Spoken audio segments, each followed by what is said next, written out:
မင်္ဂလာပါ MMDD Football Sport မြန်မာကနေကြိုဆိုလိုက်ပါတယ်ဒါတခုဒီကျွန်တော်တို့ဒီ Premier League ပွဲစဉ်16ပြီးပေါ့ကွယ်ကျွန်တော်တို့ပြည်သက်တွေအတွက်ရင်ခုန်မှုဖြောဖြေမှုပြီးနိုင်ဆုံးဒီ Premier League ပေါ့ကွယ်ဒါဒီကိုလိုနဲ့သူဆွေးနွေးကြလိုက်ရအောင်လက်ရှိဒီ Premier League ပွဲစဉ်16ကစားပြီးတဲ့ခါကျတော့ဇီယာတီမှာ Arsenal ရှိမယ်ဇီယာ2မှာဒီ Manchester City ရှိမယ်ဇီယာ3မှာ Aston Villa ရှိမယ်ဒါပြီးရင်အဆင့်4မှာ Man Unitedနောက်ပြီးကြအဆင့်5မှာ Chelsea အဆင့်6မှာ Liverpool အဆင့်ဒီခေါ်မှာ Brentford ဒါဒီညကတော့ဒီ Arsenal Brentford က1-1ဖြစ်သွားတဲ့အတွက်သူအဆင့်9မှာရှိပြီးတော့အဆင့်10မှာတော့ဒီ Everton ရှိမယ်အဆင့်9မှာပုံမောင်းနဲ့အဆင့်10မှာမှာ Newcastle နဲ့ကျန်တဲ့ဥစ္စာတွေအတီးတီးပေါ့ကွယ် Sunderland တို့ပါလို့ဆိုတော့အဓိကဒီနှစ်ကဘယ်လိုပြောမလဲ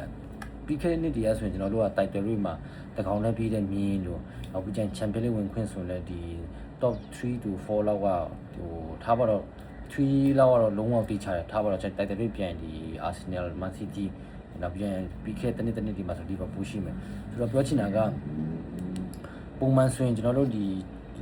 Premier League မှာဆိုရင်ဟိုရာဒီလိုပွဲစဉ်26 30နာကလာပြီဆိုတော့ဘယ်လိုကတော့ဒီချပေါက်ဒီ Premier League Champion ဖြစ်မယ်နောက်ပြီးကျရင်သူကဒုတိယကဒီချပေါက် Champion League ဝင်ပြောစရာမလိုဘူးနောက်ပြန်တတိယ Stoker နဲ့ကျွန်တော်တို့ဘလူးက Champion League ဝင်မယ်ဆိုတာနည်းနည်းခန့်မှန်းလို့ရတယ်ဒါပေမဲ့ဒီနှစ်ကနည်းနည်းထူးဆန်းတာက Champion League ကလက်ရှိဒီအဆင့်1မှာရှိတဲ့ Arsenal နဲ့ဒီ Man City နဲ့ဟိုပွဲစဉ်16ကစားပြီးသူတို့ကရမက4မှတ်ပဲဟိုတော့ဆိုတော့ Arsenal တော့ကလည်းဟိုပြောရမယ်ဆိုရင်သူလုံးဝဒီဖလောက်သူရမယ် Premier League ဒီနေ့ကသူနေလို့သူပြောလို့မရဘူး။ဘာကြောင့်လဲဆိုတော့သူလက်ချန်ပွဲတွေမှာသူပွဲချက်တွေရှိသေးတယ်။အဲမျိုးဆိုတော့ဟိုဘယ်လိုပြောမလဲ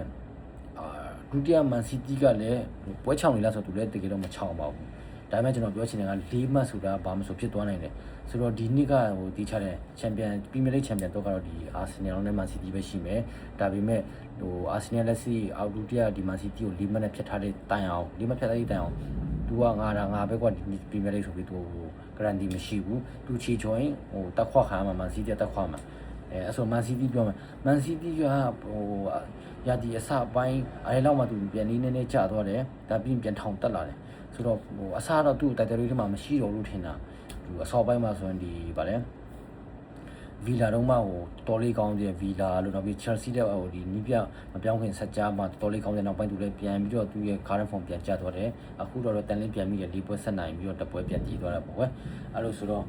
ဒီအခုဘာပဲဖြစ်ဖြစ်ဒီ Arsenal အဓိက pressure ပေးရမှာသူ့အောက်ကဒီ Aston Villa ကဟိုအဆင့်3မှာရှိပြီးတော့အမှတ်50ဆိုတော့တကယ်လို့အထက်က Man City နဲ့ကြည့်မယ်ဆိုရင်တော့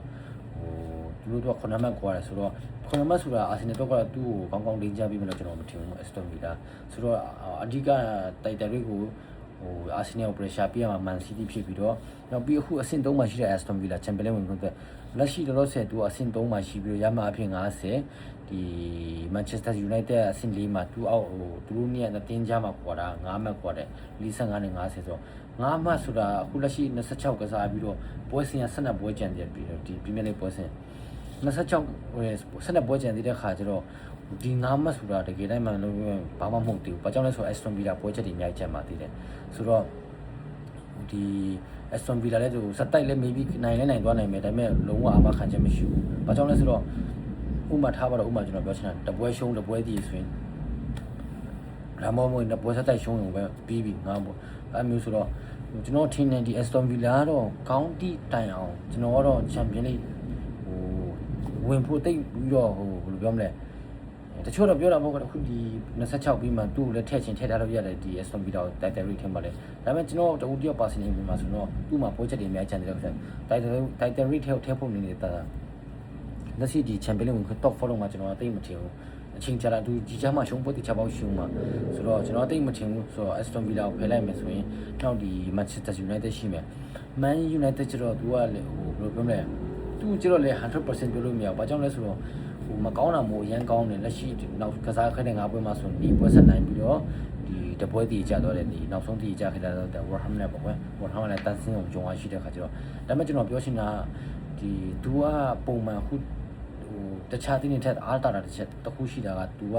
ဂျာရက်မှာပါမကန်ဆရာမရှိဘူး F ကလည်းထွက်လိုက်ပြီးချန်ပီယံလည်းမရှိဘူးပြောချင်တာဂျာရက်ခံမဲ့ပွဲတွေဘာမှမရှိဘူး FA လို့ခါတာကောင်းတော့ဘာမှမရှိတဲ့ခါကျတော့ သူတို့ကတပတ်တည်းပွဲပဲကနာဒါပေမဲ့ဖြစ်ချင်းတော့တခါဒီ Warham နဲ့ तू ဂျာရက်မှာတပွဲကန်တဲ့ခါကျတော့ရက်ကအရန်ကြီး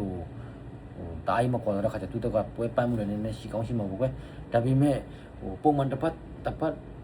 ဂျာရက်ဒီနဲ့တပတ်ကိုနှစ်ခါလောက်ခံမယ်ဆိုတော့ Man United ကိုချန်ပီယံဝင်ဖွဲ့တယ်ကျွန်တော်တို့ကတိတ်ပြီးတော့ပြောဖို့တိတ်ပြီးတော့ပြောမလဲဆောတယ်လို့ပြောအောင်ပေါ့ဒါပေမဲ့လည်းအခုဒီလက်ရှိ current form နီးပြပြောင်းလဲမှခင်ခါရလက်ထက်မှာကျရင်ဒီဂျာပွဲတွေမရှိတာလည်းပါတာပေါ့ကွယ်အဲ့ဒါဆိုတော့သူ့ကိုဒီချောင်းချန်ပီယံဝင်ဖို့ထည့်ရမယ်သူကြည့်ရမယ်သူ top 4နဲ့ဝင်မလား top 3နဲ့ဝင်မလားအဲ့ဒီချက်ကြည့်ရမယ်။ဘာကြောင့်လဲဆိုတော့သူ့ကိုဘာကြောင့်အဲ့လိုပြောရလဲဆိုတော့ချီဆွမ်းရမိပြီးတချို့တွေကအရင်အားကြချင်းမှအားရချင်းမှအားရလိမ့်မယ်။ဒါပေမဲ့ကျွန်တော်ပြောချင်တာလက်ရှိနောက်ဆုံးကစားခဲ့တဲ့ကစားအားငါပွဲမှာဝါဟမ်မိုတီတော်တိတန်အောင်သူ့မှာချီဆွမ်းနေလဲတော်တော်လေးကောင်းခဲ့တယ်။ဒီချက်မှာအတင်းကြီးတွေကမန်စီးတီးတို့အာဆင်နယ်တို့သူကောင်းလေးကိုပြောလို့ရှင်ကစားပြီးနိုင်ယူခဲ့တယ်မန်စီးတီးဆိုသူ clean sheet နဲ့2-0နဲ့တော့နိုင်ခဲ့တာဆိုတော့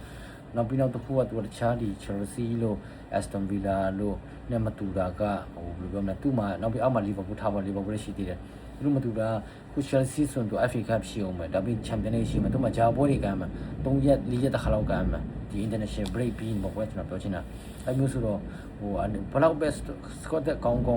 အနေနဲ့များတော့ဒီပွဲပန်းမှုရှိမှာပဲဆိုတော့အဲ့ရဲ့ဆိုးကျိုးအနေနဲ့တော့ fact ကတော့ရှိမှာဆိုတော့လေကစားသမားတွေက fully fit ဖြစ်မလားအမျိုးကြီးဆိုတော့ Man United ကဂျာပွဲတွေမရှိတဲ့ခါကျတော့ maybe top 3တော့သူကမန်းလို့ရတယ်ဒါပေမဲ့သူကချီမချောဘူးဆိုရင်ပေါ့နော်နောက်ရှိ5ပွဲလောက်ပါအဲဆိုတော့ကျွန်တော်ကတော့ဒီ top 3မဟုတ်ရင်တော့ top 4လောက်နေတော့ဝင်နိုင်မလို့တော့ကျွန်တော်တို့တယောက်ပါစင်နေတော့မြင်တာပဲဒါပြီးဒီအဆင့်5မှာရှိတဲ့ဒီ Chelsea ပေါ့ Chelsea ကကျတော့လက်ရှိသူပွဲစဉ်နဲ့16ကစားပြီးတဲ့ခါကျတော့ရမအဖြစ်44သူ့အထက်ကရှိတဲ့အဆင့်4သူ့အထက်ကရှိတဲ့ Man United နဲ့45ဆိုသူကတမတ်ပဲကိုရတယ်ဒါပြီးသူအောက်မှာဒီ Liverpool က42သူမြတ် Liverpool နဲ့ကနံပါတ်Chelsea ကပို့ပြီးတော့ဥဆောင်ထားတာပေါ့ကွယ်သူကအဆင့်5မှာဒါပေမဲ့အောက်က Liverpool မှာပြောနေဒီအဆင့်9မှာရှိတဲ့ဒီ Brentford တော့မှဒီအမှတ်40ဆိုတော့4မှတ်တော့ပဲကိုရတာအဆင့်5မှာရှိတာ4မှတ်ဒီအဆင့်9မှာရှိတဲ့ Brentford နဲ့အဆင့်4မှာရှိတဲ့ Manchester United နဲ့ကွာဟာမှက9မှတ်ပဲရှိတယ်ဆိုတော့ဒီအဆင့်9ထီကဘလူးပဲရှုံဘလူးပဲဒီနှစ်ပွဲလောက်တာဒီဒါမှမဟုတ်ရင်တပွဲရှုံတပွဲဒီဆိုရင်ကြော်တက်ခံမြအောက်ဆင်းခံတည်မယ်အဲဆိုတော့ကျွန်တော်ကဒီပြောချင်တာ Brentford တော့မတွက်တော့နောက်ပြီးဒီအဆင့်9မှာရှိတဲ့ Chelsea ပေါ့ Chelsea ကဒီ Manchester United ရှင်သူ့မှာဘလို့ဘာပြောမလဲဆိုတော့သူကပွဲပုံများတဲ့ကမ်းမှာဘာလို့ဆိုသူ FA ကထားပါတော့ခါတော့ဘောင်းထွက်သွားပြီ FA Cup ကြံအောင်မယ်ဒါပေမဲ့သူမှ Champions League ပွဲရှိသေးတယ်ဆိုတော့သူကManchester United ထိုင်တော့ဒီဘလို့ပြောမလဲပွဲပန်းမှုတောင်ပူခမ်းမယ်ဒါပေမဲ့တခုရှိတာသူ့မှာကဘယ်လိုပြောမလဲ squad အင်ကတော့ကောင်းတယ်အဲလိုဆိုတော့ဒီကျွန်တော်လည်းဒီ Chelsea ကိုဒီဘယ်လိုပြောမလဲ Champions League ဝင်ဖို့တော့အလားကောင်းတယ်လို့မြင်တယ်နောက်ပြီးတစ်ဖက်က Liverpool လည်းဒီပွဲမှာတော်တော်ဒီလက်ရှိလက်ကျန်ပွဲတွေမှာတားအိမ်မချက်ဘူးဒီ Chelsea နဲ့ဆို Chelsea ကတော့သူထပ်ပိုချက်သေးတယ်ဒါပေမဲ့တခုရှိတာခုလက်ရှိ Liverpool ရဲ့ current form နဲ့တိတ်ပြီးတော့ 100% တိတ်စိတ်ချလို့မရဘူးနေလိုက်မြင်လိုက်အမျိုးဖြစ်တဲ့ခါကြောလေဒါပေမဲ့ဘာဖြစ်ဒီအထက်က Man United နဲ့ Chelsea တို့နဲ့အမက3-4မှတ်လောက်ပဲပြတ်တဲ့ခါကျတော့ဒီ Premier League ပွဲစဉ်စရာ26ပြီးမှသူ12ပွဲလုံးကျန်သေးတဲ့ခါကျတော့ဘယ်လိုပြောမလဲဘယ်သူမဆိုဘယ်ဒီမဆိုဘာမဆိုဖြစ်သွားနိုင်တယ်ဒါပေမဲ့တီချာတခုတော့အဆင့်တင်းတဲ့နေ့ကိုဒီအာဆင်နယ်နဲ့ Man City ကိုခဏဖယ်ထားလိုက်ပြီးဆိုရင်အဆင့်3-4နဲ့ဒီ3-4ကဘယ်လိုရသွားမလဲကျွန်တော်တော့ Aston Villa ကိုpersonally ရတော့မထင်ဘူးဆိုတော့အဲ့3နဲ့4ကို Liverpool နဲ့ Chelsea နဲ့ Man United ဆိုဘယ်လိုရသွားမလို့ထင်တယ်ဒီကိုတော့ဒီလိုမြင်ရောပြောသွားပြပါအောင်ကျွန်တော်ကတော့ဒီအဆင့်3မှာရှိတဲ့ Aston Villa တော့တိတ်မထင်ဘူးအချိန်တစ်ခုရောက်ရင်သူအောက်ဆင်းသွားမယ်လို့ထင်တာပဲအဲ့နေရာမှာ maybe Manchester United 或 Chelsea လားဆိုတော့နောက်ပြီးရင်ကျွန်တော်အဓိကပြောချင်တာဒီအဆင့်3အဆင့်4ဒီအဆင့်5မှာဘယ်လိုဝင်သွားမလဲလက်ရှိဒီဇာတ်တိုင်းမဆက်သွားမလားဒါမှမဟုတ်ဘလူးတဲ့ကြော်တက်မလဲဒါမှမဟုတ်ဘလူးတဲ့အောက်ဆင်းသွားမလဲဒီကရိုမီရောဒီမချက်ပြီးတော့ကြပါအောင်လက်ရှိဒီဘောစင်နဲ့16ပြီးဒီအတင်းအမှတ်ပေးစရာချက်ဒီမှုနဲ့ပတ်သက်ပြီးကရိုမီရောလည်းသုံးသက်သွားလို့ရပါတယ်အခုတော့ဒီလောက်နဲ့ပဲဆုံးသက်ပြရစီအားလုံးကျေးဇူးတင်ပါတယ်